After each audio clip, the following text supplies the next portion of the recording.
Hi all, in this video we're going to discuss the last topic in this course, mediation and moderation in SEM.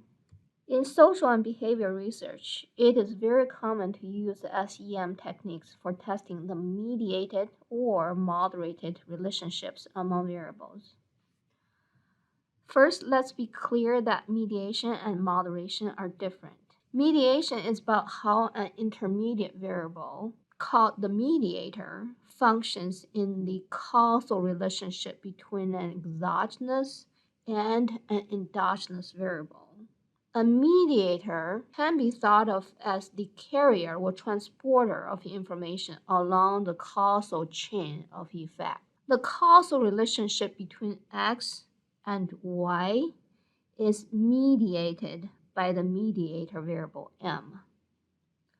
A moderator, on the other hand, is not part of the causal chain of effect. Rather, it affects the strength of the causal relationship between X and Y. So the moderator can be considered as the changer of a relationship in the system. For example, academic motivation impacts student math performance, but if this causal relationship is found to be significantly different between male and female students, then gender is a moderator variable for this relationship. Let's talk about mediation first.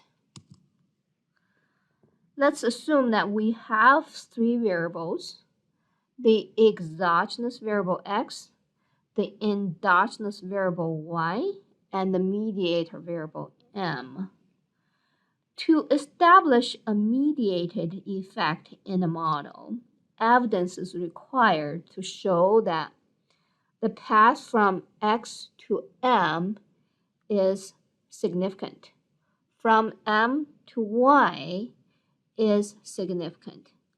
Also, the relationship from X to Y diminishes when M is added to the model. I'm going to use a simple example to explain the details.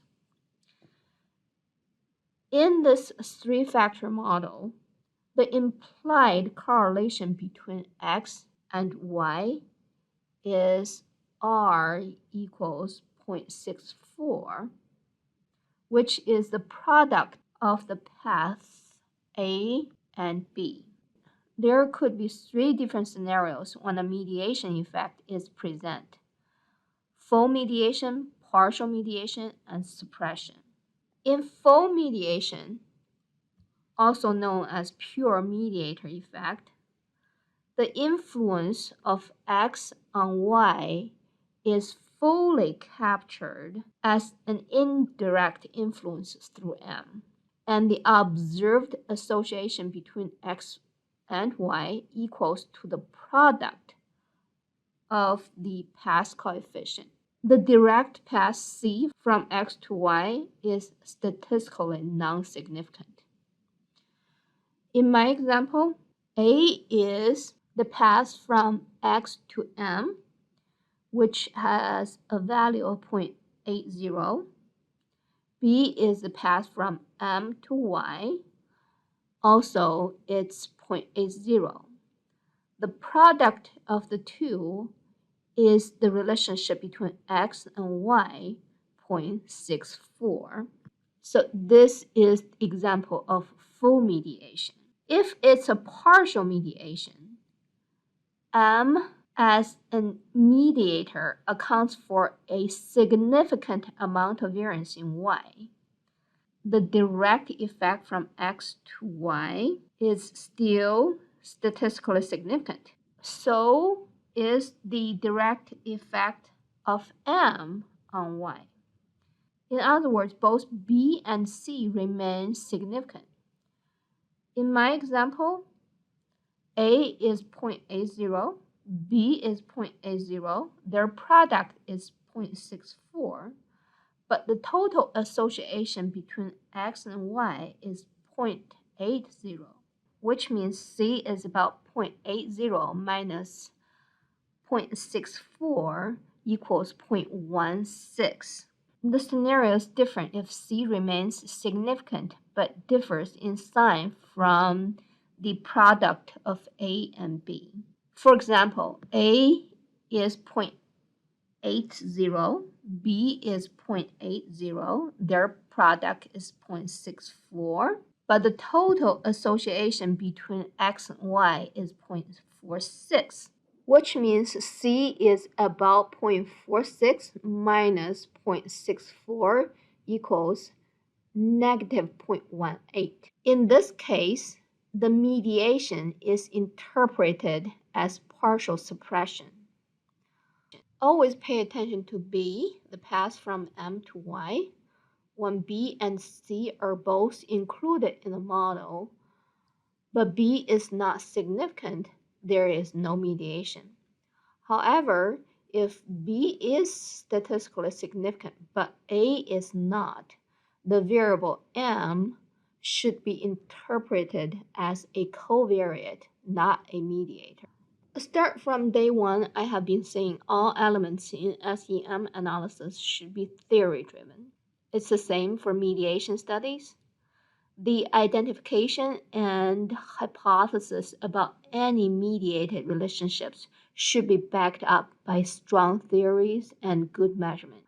A significant test in SEM may provide support for the model you proposed, but it also provides support for other models with the same variables but different relationships.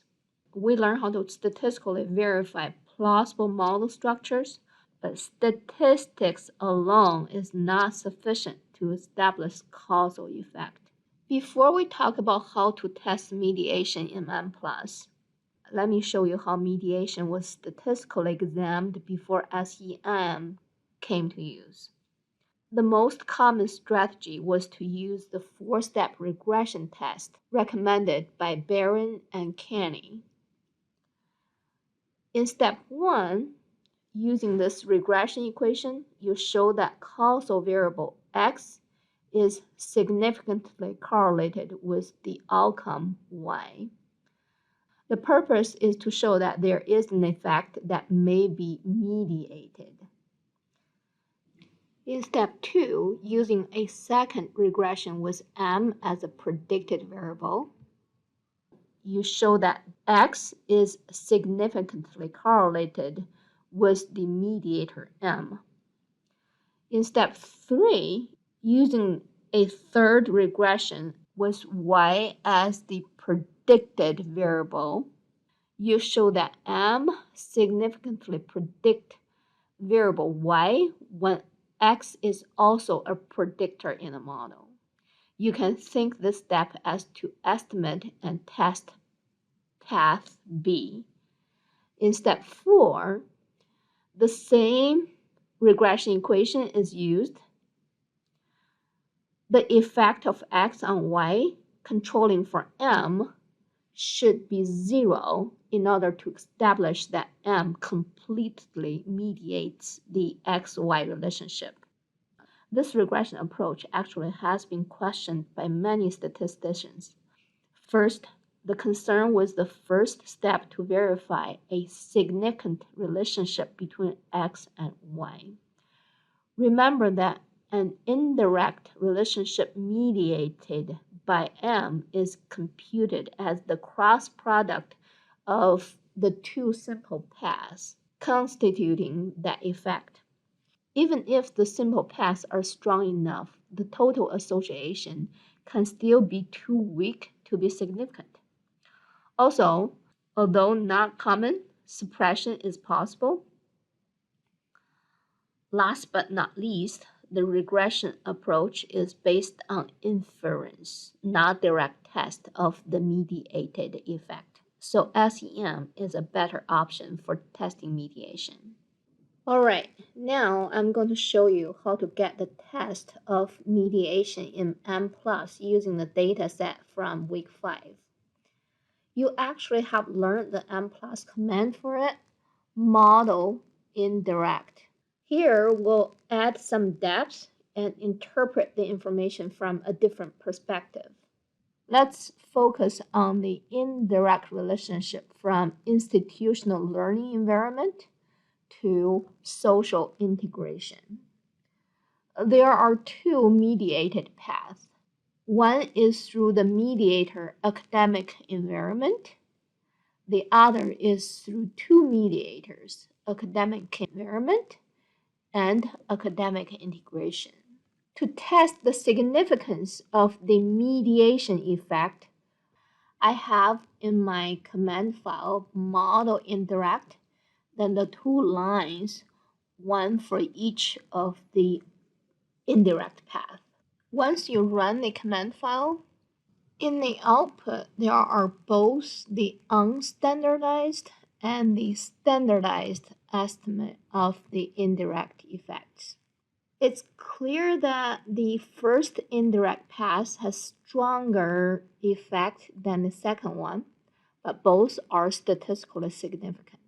With the indirect pass included, the direct effect from institutional learning environment to social integration is statistically non-significant with a p-value of 0.50. This suggests that the effect of institutional learning environment on social integration is fully mediated by the academic environment along with students' sense of academic integration. A second way to get the indirect effect in Mplus is to use the keyword via social integration via academic environment, institutional learning environment, which provides the same output as those two lines were used.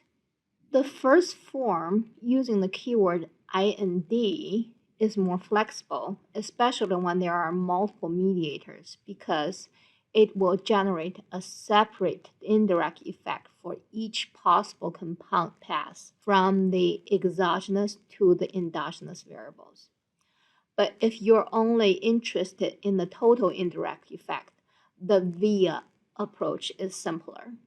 Even though a single SEM model with both the direct and the indirect relationships would be sufficient to test the mediating relationship, it's recommended that you test the model without the direct path from X to Y as an alternative model and compare the changes in path coefficients as well as the model fit indices.